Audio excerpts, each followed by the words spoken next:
এক জঙ্গলে এক বাঘ আর এক হরিণ থাকত। বাঘটি সবসময় হরিণটাকে ধরতে চাইত।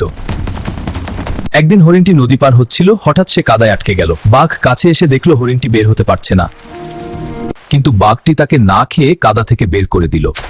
হরিণ অবাক হয়ে গেল। সেদিন থেকে তারা বুঝল, জঙ্গলে শুধু শক্তি নয়, দয়া আর ভালো মনও অনেক বড় জিনিস। পরের দিন হরিণটি বাঘের জন্য নদীর ধারে কিছু মিষ্টি ফল এনে রাখল। তুমি আমাকে ভয় পাও না?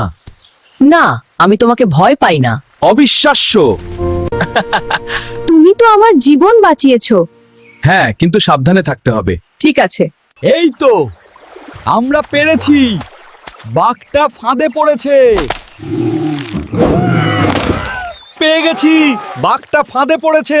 আরে হরিণটা, ওরে বাবা, দৌড়াও। বাঘ বুঝতে পারল, যদিও ছোট, হরিণের হৃদয় খুব বড় ছিল। সেই দিন থেকে তারা দুজনেই জঙ্গলে একে অপরকে সাহায্য করতে শুরু করে এবং সুখে থাকতে লাগলো।